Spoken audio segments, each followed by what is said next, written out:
매일 성경 묵상 나눔입니다. 2025년 2월 14일 금요일입니다. 어제 오늘 날씨가 좋지 않습니다. 안전하게 운전하시고 또 건강하게 지내시기를 바랍니다. 누가복음 3장 1절에서 14절을 묵상합니다. 본문을 읽습니다.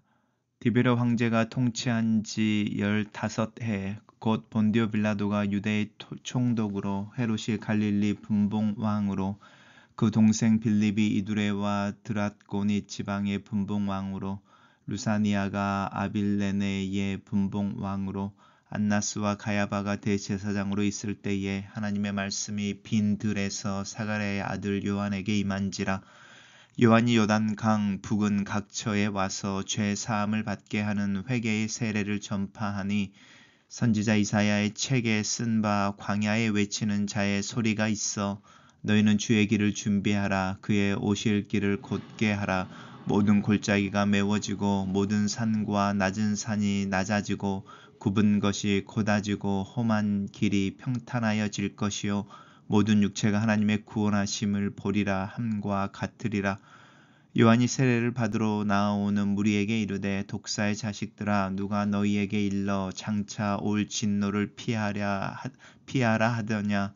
그러므로 회개에 합당한 열매를 맺고 속으로 아브라함이 우리 조상이라 말하지 말라.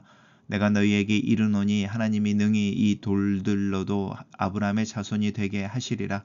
이미 도끼가 나무 뿌리에 놓여 있으니 좋은 열매를 맺지 아니하는 나무마다 찍혀 불에 던져지리라. 무리가 물어 이르되 그러면 우리가 무엇을 하리이까? 대답하여 이르되 옷 2벌 있는 자는 옷 없는 자에게 나누어 줄 것이요 먹을 것이 있는 자도 그렇게 할 것이니라 하고 세리들도 세례를 받고자 하여 와서 이르되 선생이여 우리는 무엇을 하리이까 하매 이르되 부가 된 것 외에는 거두지 말라 하고 군인들도 물어 이르되 우리는 무엇을 하리이까 하매 이르되 사람에게서 강탈하지 말고 거짓으로 고발하지 말고 받는 급료를 족한 줄로 알라 하니라. 오늘의 본문은 세례 요한의 사역에 대한 이야기입니다. 오늘의 본문은 이제 세례 요한이 등장하는 것에 대한 역사적인 배경을 설명합니다. 디베르 황제라고 하는 것은 이제 티베리우스 황제를 의미합니다. 통치한 지 18년에 본디오 빌라도가 유다의 총독으로 와 있습니다. 헤롯이 갈릴리의 분봉왕으로 그 동생 빌립이 이두레와 드랏고니스의 분봉왕으로 이렇게 나오는데 예수님이 태어났을 당시에 왕이었던 헤롯 대왕이라고 부르는 그 왕이 죽으면서 세 아들에게 자신이 통치하던 땅을 분할해 줍니다. 팔레스타인이 이제 지중해가 이렇게 있고 이제 갈릴리 호수에서 요단강으로 이제 사이가 이렇게 있다고 한다면 세 아들에게 주어지는데요. 오늘은 이제 본문에서 헤롯 그리고 빌립 이렇게 따로 나오지만 사실은 헤롯이 라스트 네임인 거죠. 그래서 세 아들인데요. 이제 유대 지역을 다스리는 아들이 이렇게 있습니다. 그 아들이 뭐 헤롯 아킬리우스 뭐 이렇게 이제 이야기를 하면 이제 갈릴리 지역을 이제 다스리고 있는 이제 헤롯이 헤롯 안티파스인 거죠. 그리고 이제 이두메와 드랏곤이라고 하는 이제 이 위쪽을 이렇게 다스리는 헤롯 대왕의 아들이 헤롯 필립 이렇게 말하는 겁니다. 근데 이제 우리가 이 헤롯 그 갈릴리를 다스리는 왕에게는 라스트 네임으로 해서 헤롯이라고 하는 이제 이름을 붙이고 동생은 이제 빌립이라고 그래서 이제 헤롯과 구별시켜 주고 있습니다. 그리고 왜 빌라도가 유대 총독으로 와 있는가라고 하는 것은 여기를 이제 아킬레우스라고 하는 헤롯의 아들은 일찌감치 폐위가 됩니다. 백성들의 신임을 얻지 못해서 이렇게 폐위가 되고 이 유대 지역을 이제 빌라도 그 유다의 총독이 와서 이제 통치하고 있는 것이고요. 예루살렘은 이제 종교적인 자치구로 대제사장이나 이제 사내들인이라고 하는 어떤 종교 의회가 이제 다스리게 되죠. 그래서 이제 안나스와 가야바가 대제사장으로 있을 때에 이렇게 이야기합니다. 이제 이때의 사가랴의 아들 요한, 이제 세례 요한이죠. 이제 요한은 일찍 어릴 때부터 사실은 광야에 있었습니다. 광야에서 자랐는데 이제 하나님의 때가 되었을 때에 말씀이 빈들에 있던 사가랴의 아들 요한에게 임했다라고 하는 부분입니다. 세례 요한이 이제 선지자로서 등장을 했을 때 구약의 맨 마지막인 말라기와 이제 연결되어지는데 한 400년의 기간인 거죠. 400년의 공백이 있고 그 시간을 우리가 이제 중간사 이래서 구약과 신약의 중간사라고 하는데 그 시대의 400년의 시간 동안에 많은 일들이 사실은 일어나게 되고 우리가 알고 있는 페르시아 또 알렉산더 대왕으로 이야기하는 마케도니아 그리고 이제 로마 제국까지 이야기되어지는 어떤 세계의 그 지중해를 중심으로 한 헬라 제국, 헬라 제국에서 이제 로마 제국으로 넘어오는 격변의 시기들, 뭐 이제 이런 부분들이 있고 또 이제 시저의 죽음이라든지 이제 이런 부분과 관련해서도 이제 그 세계사의 어떤 그 폭풍기를 지나온다고 할 수 있습니다.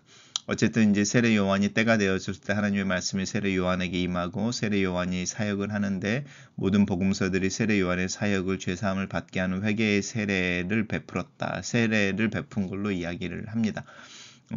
요한의 세례가 이제 죄사함을 받게 했다라기보다는 세례라고 하는 것은 밖에 있는 사람이 안으로 들어올 때 하는 종교적인 예식인 거거든요. 그러니까 유대교인이 아니던 사람들이 유대교의 교인이 되고 싶을 때 세례를 받는 거죠. 오늘 교회에서도 예수를 믿지 않고 교회 밖에 있던 사람들이 예수를 믿고 교회의 멤버가 될 때 세례를 받는 거죠.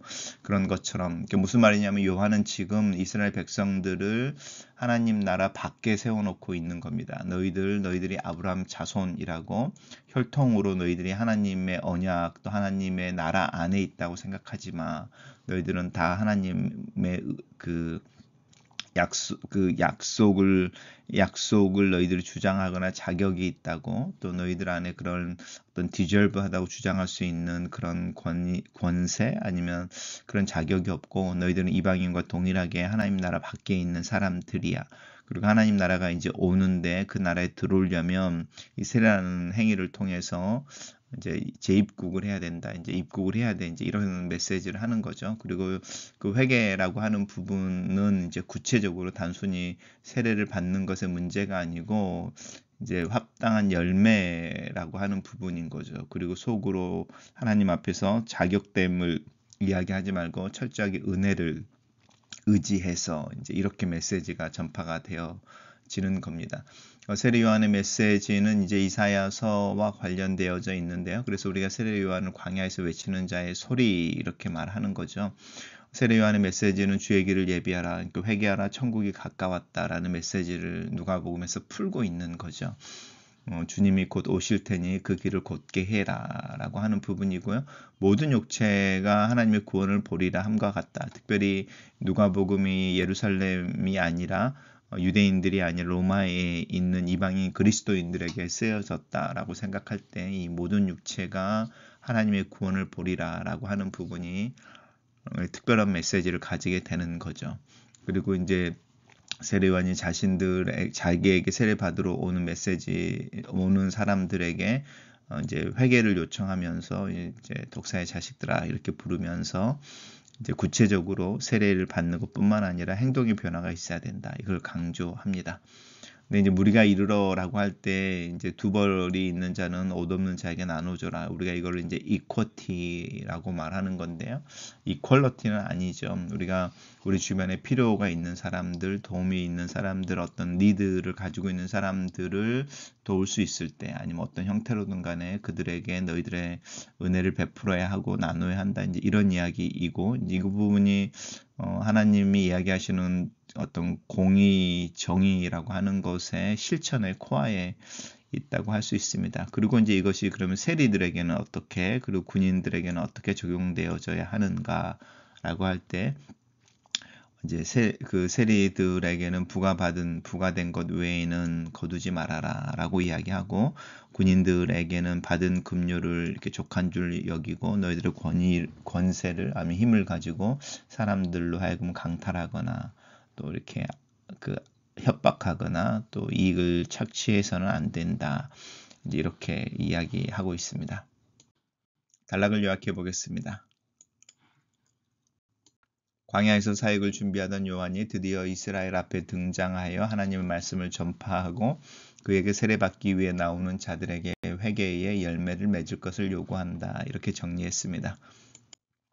묵상 나눔입니다. 하나님은 세례 요한을 세우시고 말씀을 계시하여 이스라엘을 향하여 하나님의 말씀을 선포하게 하십니다. 이때 이스라엘은 로마의 지배 아래서 정치 종교적으로 암울한 시기를 보내고 있었습니다. 말라기 선지자 이후 400여 년 동안 하나님의 말씀과 예언이 중단되었던 영적인 암흑기를 보내고 있었습니다. 이러한 때에 하나님은 세례 요한을 세우십니다. 하나님의 말씀을 선포하게 하시며 이스라엘에게 근본적인 변화를 요청하십니다. 소망이 없는 우리 시대를 향해서도 하나님은 여전히 말씀하고 계시며 새로운 사역을 하고 계시는 것을 신뢰합니다. 새로운 일을 행하시는 하나님을 기대하고 믿음으로 그분 앞에 나아갑시다. 세례 요한은 오랜 세월을 광야에 살며 하나님의 말씀이 자신에게 임한 후에야 비로소 말씀을 선포하는 사역을 시작합니다. 나는 하나님의 일을 하기 전에 내 자신을 먼저 준비하고 있습니까? 세례 요한의 사역은 회개의 세례를 전파하여 이스라엘의 죄사함의 은혜를 얻게 하는 것이었습니다. 죄악으로 멸망하는 이스라엘의 완악한 마음이 은혜를 받으려면 먼저 회개하여 부드러운 마음이 되어야 합니다. 그러므로 요한은 회개의 세례를 전파하여 교만한 마음을 낮추고 절망으로 낮아준 마음을 높여서 사람들이 하나님의 은혜 앞에 나아가도록 준비시켰습니다. 우리의 말씀 전파 사역에서 회개의 메시지가 없이 은혜와 축복의 메시지만 전하고 있지는 않습니까? 모든 사람이 하나님의 구원을 보게 될 것입니다. 이 은혜는 유대인에게만 아니라 모든 백성에게 열려 있어 누구든지 회개하여 믿음으로 주를 영접하면 이 영광에 참여할 수 있습니다. 시몬은 오랜 기다림 끝에 주님의 때를 경험했고 어린 예수를 품에 안고 주의 영광을 보게 된 것처럼 하나님은 우리에게도 주의 영광을 보여주실 것을 신뢰함으로 지금 내가 해야 할 일은 무엇인지 고민해 봅시다. 세례 요한이 전파하는 회개의 세례는 진정으로 죄에서 돌이키고 하나님을 위해 사는 행동이 구체적인 삶의 현장에서 나타나는 것이었습니다. 요한은 이런 행동의 변화가 없는 자를 독사의 자식들이라고 몰아붙이며 무섭게 회개를 촉구하고 있습니다. 스스로 회개할 것이 없는 의인인 줄로 속고 있다면 그리스도께서 베푸실 구속의 은혜를 받지 못하고 멸망할 수밖에 없으니 이런 오류를 범하지 않게 하려는 것입니다. 나는 이 말씀을 듣고 지금 당장 돌이켜야 할 부분은 없습니까? 글로 쓰는 기도입니다. 살아계신 하나님, 내 삶을 돌아봅니다. 나를 몰아세우는 세례 요한의 메시지 앞에 내 마음과 내 삶을 세우며 돌아봅니다. 내 완악한 마음과 열매를 맺지 못하는 회개의 기도와 죄의 반복된 고백을 늘어놓는 내 믿음을 주님 앞에 내어놓습니다. 하나님을 경외함으로 지혜로운 자가 되게 하시고 하나님께서 미워하시는 악을 나도 미워함으로 하나님의 거룩함을 닮아가게 도와주시옵소서. 새 일을 행하시는 하나님의 일하심이 내 삶과 오늘 하루에 드러나며 경험되기를 예수님의 이름으로 기도합니다. 아멘.